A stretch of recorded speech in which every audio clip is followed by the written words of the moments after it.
आगे बोलिए कि जयनाथ चौहान जी। जयनाथ चौहान जिंदाबाद। जिंदाबाद जिंदाबाद जिंदाबाद आरक्षण बचाओ जिंदाबाद के प्रतिभाग में आज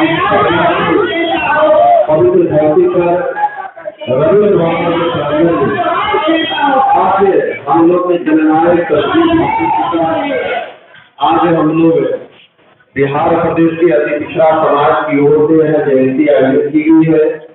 सबसे पहले मैं कर्पूरी ठाकुर जी के चरणों में श्रद्धा अर्पित करते हुए मैं आज के इस कार्यक्रम के संयुक्त रूप से हम लोग के मुख्य अतिथि है आदरणीय घनश्याम जी और आदरणीय यूपी गुप्ता जी, हम सबके अभिभावक है। आज के इस कार्यक्रम को उद्घाटन करता भी है आज के हम लोग के बड़े भाई आदरणीय राम गुप्ता जी, मोहम्मद मुश्ताक अहमद जी, और उस तरह से लगातार इस कार्यक्रम को बहुत सफल भी संचालित कर रहे हैं हमारी बहन कंचन गुप्ता जी जो हमारे प्रदेश के महासचिव भी है, और हम लोग के बीच हमारी बहन रामा निषाद जी जो हाजीपुर नगर परिषद के लगातार अध्यक्षा रही है नगर परिषद से, आदरणीय रजनीश पटेल जी, रामानंदन सिंह जी, जवाहर शाह जी,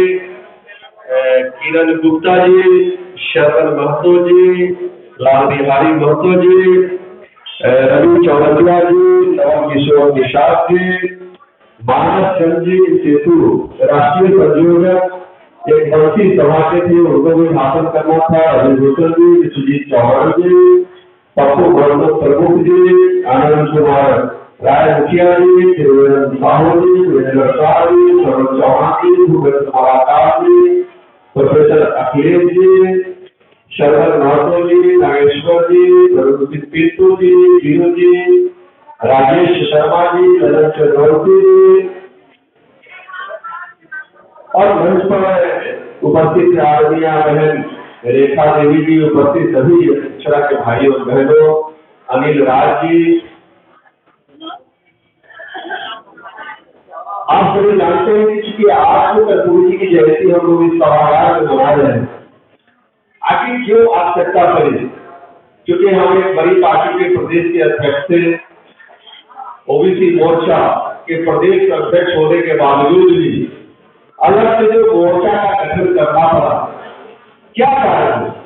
आप सभी जानते हैं कि अभी जो नगर निकाय के जो चुनाव हुआ, उस नगर निकाय के चुनाव में जो अति पिछड़ा समाज है, उस अति पिछड़ा समाज का रिजर्वेशन जो है माननीय हाई कोर्ट ने हम लोग को रिजर्वेशन समाप्त कर दिया और उस सीट पर फिर चुनाव कराने का निर्देश दिया। बताइए, इतनी बड़ी आबादी है पिछड़ों का, और आरक्षण कोई भीख में नहीं मिला है।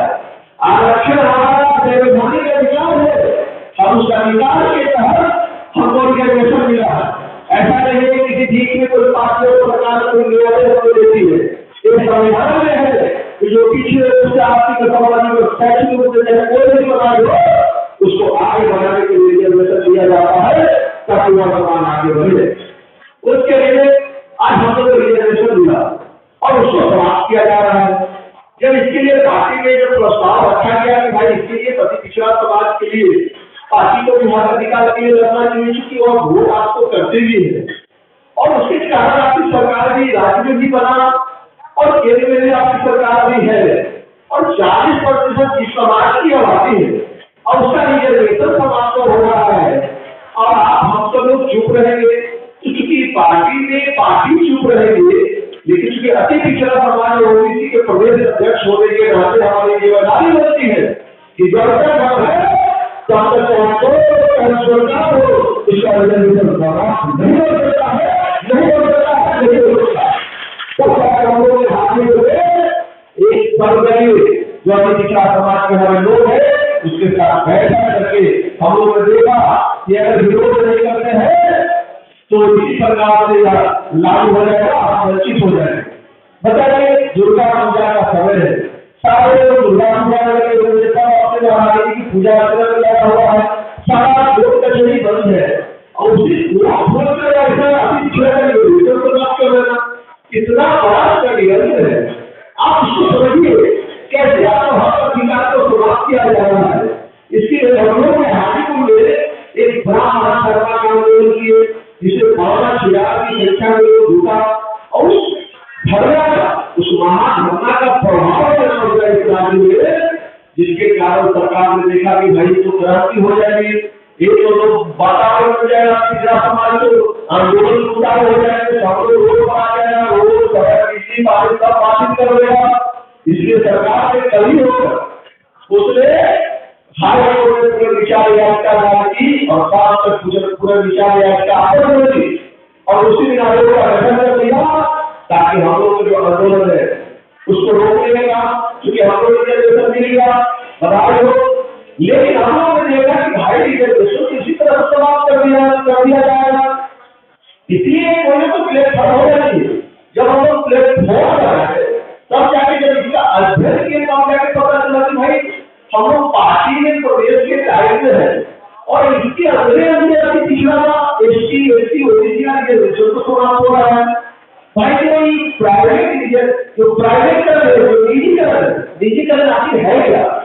जो निजीकरण जो एक बड़ा औजार है, इस औजार के माध्यम से हमारे जो अति पिछड़ा एसटी है उसको रिजर्वेशन को समाप्त करने का हमारा साधन है, जिसके माध्यम से हम लोग सरकारी नौकरी में रिजर्वेशन मिलता है और जितने भी सरकारी संस्थान है, रेलवे सबसे बड़ा संस्थान है जिस संस्थान में सरकारी नौकरी हम लोग को मिलती है। उद्योग है, खनन है, एयरपोर्ट है, ऊर्जा है, स्टेशन है, एक सैकड़ों दर्जनों विभाग है जिसको एक करके उसको प्राइवेट किया जा रहा है। आपकी जब नौकरी ही नहीं रहेगी तो आप अति पिछड़ा और दलित समाज रिजर्वेशन का कहा मिलेगा, उसको आरक्षण कहा मिलेगा। जो बाबा साहब भीमराव अम्बेडकर की जयंती आज मना रहे थे ठाकुर जी का, जिन्होंने हम लोगों को रिजर्वेशन दिया, हम लोग समाज को हमें बस्ती ने रिजर्वेशन दिया, उस रिजर्वेशन को नाम निशान समाप्त करने के लिए जो कर्पूरी ठाकुर जी ने विचार रहा है कि समाज को आरक्षण देने को या समाज आगे बढ़ेगा, उसके विचारधारा को समाप्त करने का जो पूरे राज्य में पूरे देश में आंदोलन चल रहा है, इसके विरोध करने के लिए संघर्ष करने के लिए आज महामोर्चा का गठन हुआ। आज हम लोगों ने कर्पूरी जयंती समारोह का आयोजन कर रहे हैं। हमारा उद्देश्य इस माध्यम से है कि जो मोर्चा आ रहा है, इस मोर्चा को हम लोग हाथ पंचायत के हाथ सरकार के हाथ जिला में ले जाएंगे। आप जो मोर्चा है हमारे सहयोगी साथी है, जो बनाने वाली है, जो हमारे कार्यकर्ता है, उस कार्यकर्ता के माध्यम से इस बिहार प्रदेश के सभी जिला पंचायत और प्रखंड हम लोग अपने सदस्य को गठन करेंगे या संकल्प के साथ हम लोग मोर्चा को बनाया है और आने वाले दिनों में जिस प्रकार से नेशनल वर्किंग सर्विस के माध्यम से कॉलेज शिक्षक के माध्यम से आज एक खास जाति वर्ग के लोग आज आईएएस और आईपीएस बन रहा है, सुप्रीम कोर्ट के जज बन रहा है, हाईकोर्ट का जज बन रहा है। ये तो क्या हो रहा है? ये कितनी बड़ी षड्यंत्र चल रहा है। जिस प्रकार से आजादी से पहले आज से 80 साल पहले जो हमारा समाज जो लगातार का बेवस था, जो कमजोर था, सभी अधिकारों से वंचित था, उसको न पढ़ने का अधिकार, न खाने का अधिकार था, न उसे वस्त्र पहनने का अधिकार था। जब एक प्रकार से इस राज्य में इस देश का गुलाम था, फिर से गुलाम बनाने का एक बड़ा षड्यंत्र पर हो चल रहा है। इसलिए भारतीय पिछड़ा भाइयों में आप लोग आह्वान करते हैं, अपने लिए नहीं, हम लोग को नौकरी नहीं करना है, हम लोग को जी लिए 50 साल हो गया, अब शेष कुछ दिन बाकी है, लेकिन आने वाले पीढ़ियों के लिए, अपने नौजवानों के लिए, जो बच्चा आज धरती पर नहीं आया है, उसके उज्जवल भविष्य के लिए हम लोग को संगठित होना होगा और आरक्षण को बचाना होगा,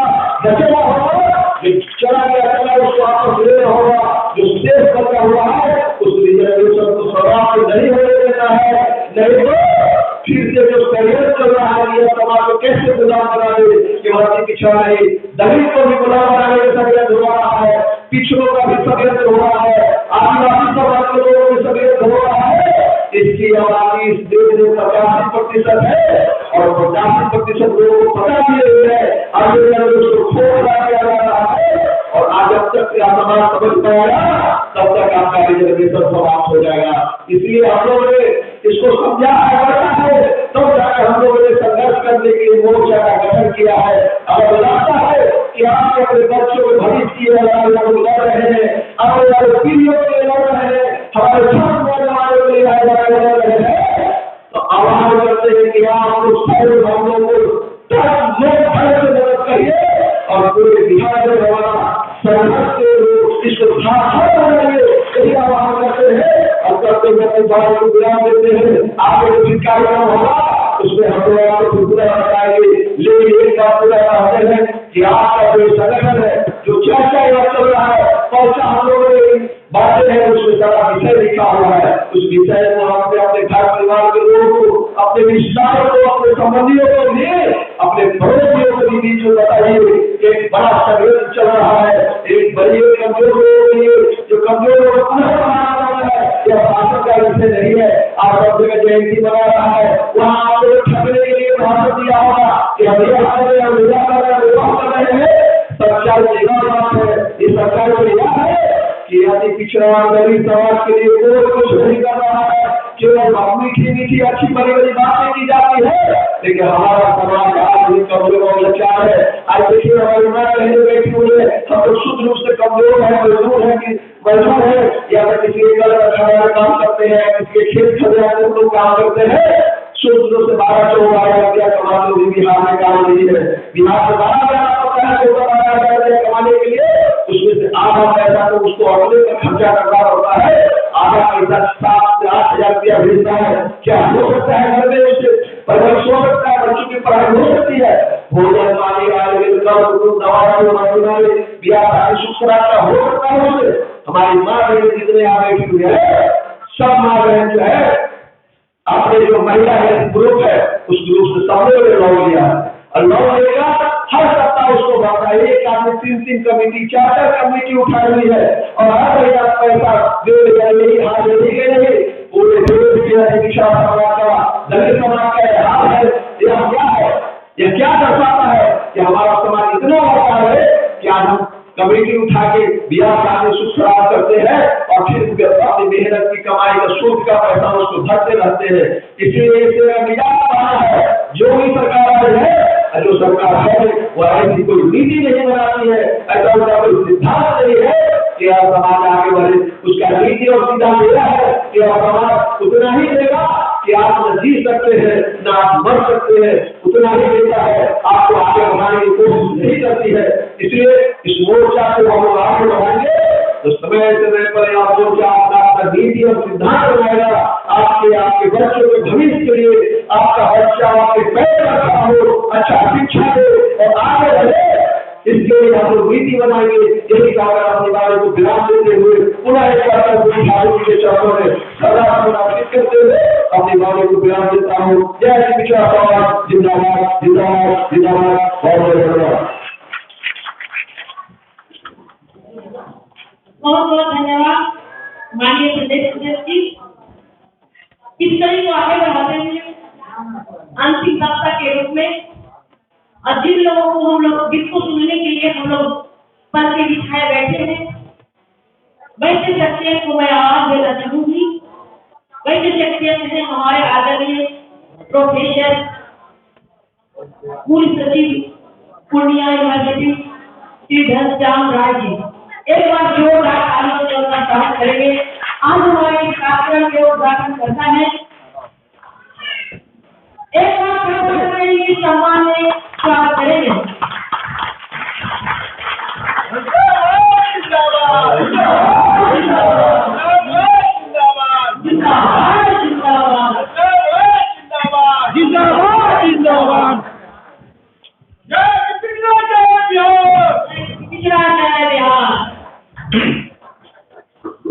अधिकार के लिए लड़ो, पग पर अड़ो, जीना है तो मरना सीखो। जननायक कर्पूरी जी का ये स्लोगन था और जीवन पर्यंत वो इस नारे को दोहराते थे। कहते थे कि अगर अधिकार चाहिए तो लड़ो और पग पर अड़ो। जहां तुम्हारा अधिकार का हनन होता है वहां तुम अड़ो, भागो नहीं, डरो नहीं, अड़ो और अगर आप जीना चाहते हैं तो मरना भी सत्य है, इस चीज को भी स्वीकार करना चाहिए। अधिकार के लिए लड़ो, पग पग पर अरो, जीना है तो मरना सीखो।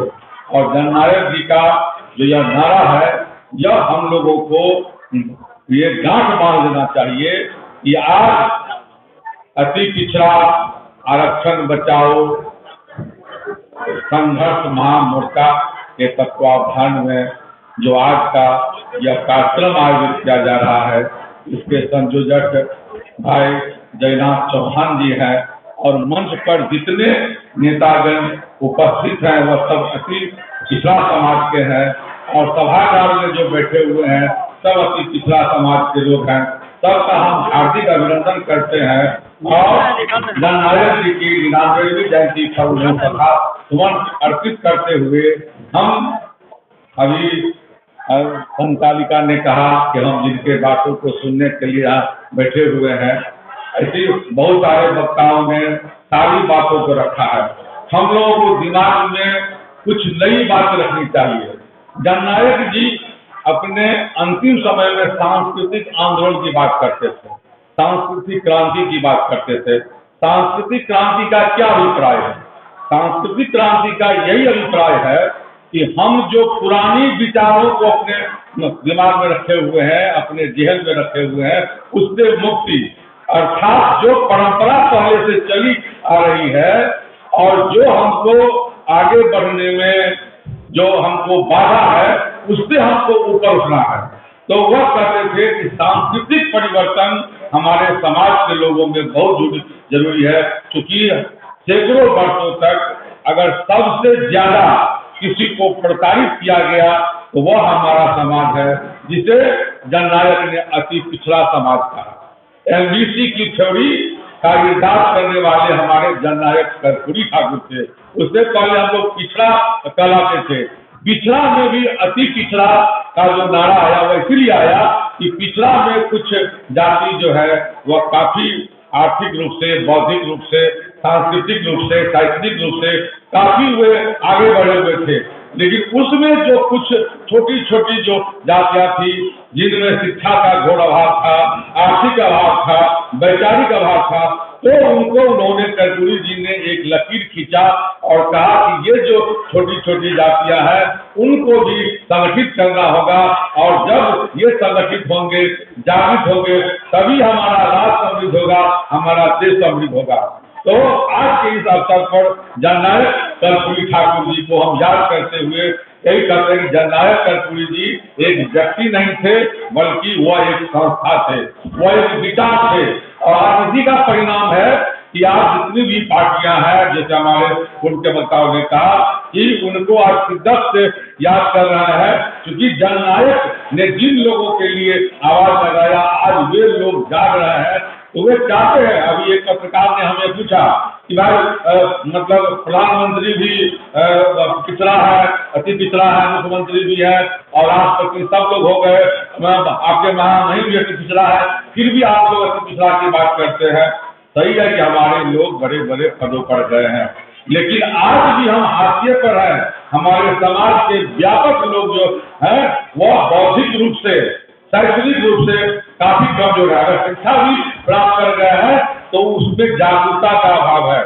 जो परंपरा पहले से चली आ रही है, जिसमें हमारे समाज की महिलाएं सब लोग जकड़ी हुई है, जिसे हम लोग अंधविश्वास कहते हैं। यह अंधविश्वास और ये ब्राह्मणवाद, सामंतवाद सब लोग जानते हैं कि यही सब जो है हम लोगों को आगे बढ़ने में मदद है। तो हम लोगों को जो अंधविश्वास है उससे भी आगे बढ़ना है और अपने आप को वैचारिक रूप से हमें मजबूत करना है। और आज का समय है कि आप अपने को गुणवत्तापूर्ण शिक्षा दीजिए और गुणवत्तापूर्ण शिक्षा का अभिप्राय है कि हमारे अंदर में जो बुराइयां हैं उस बुराइयों से हम ऊपर उठे।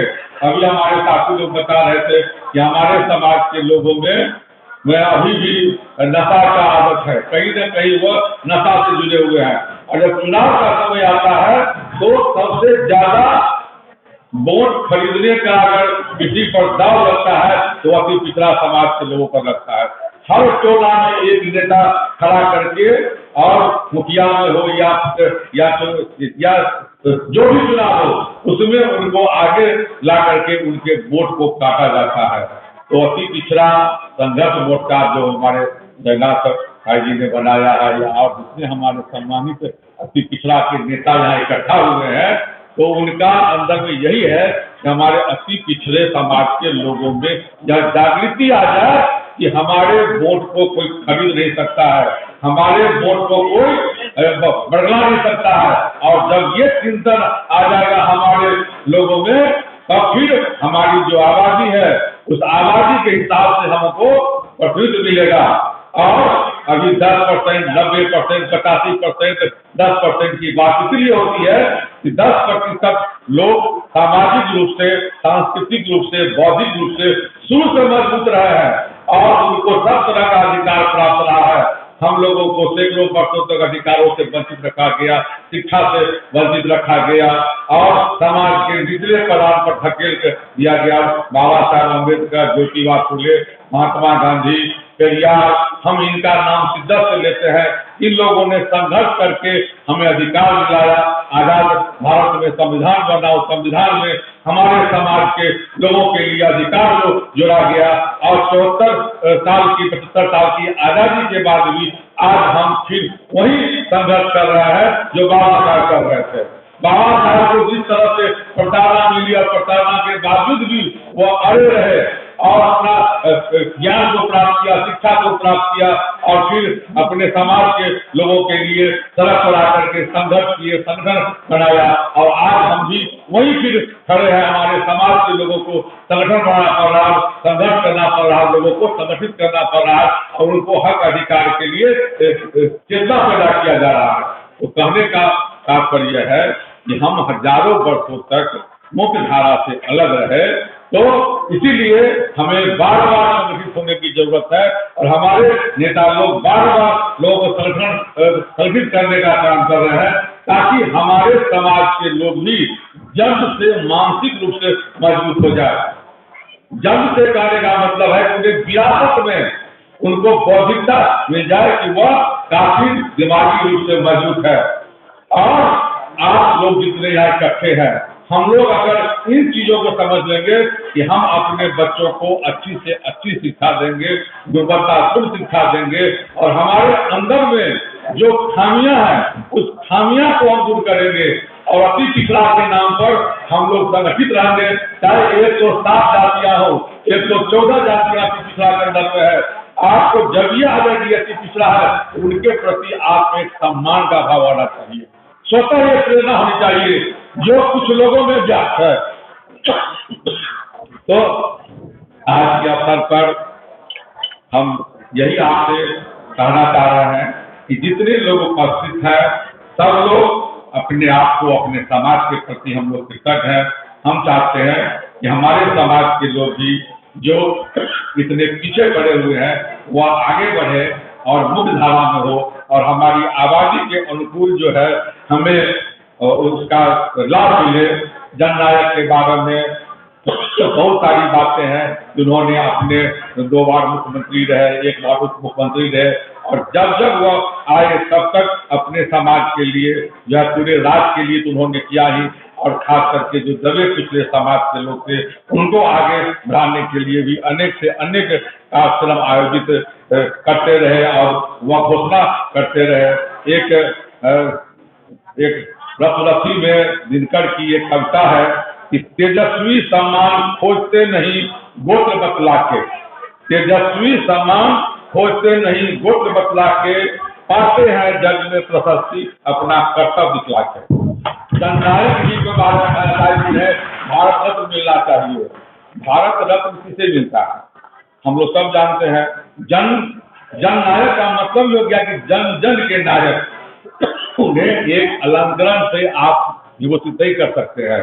तो शुरू में भारत रत्न की मांग होती थी कि जननायक जी को भारत रत्न मिलना चाहिए, लेकिन हम कह रहे हैं कि जननायक भारत रत्न से भी बड़ा है। इसलिए आज के अवसर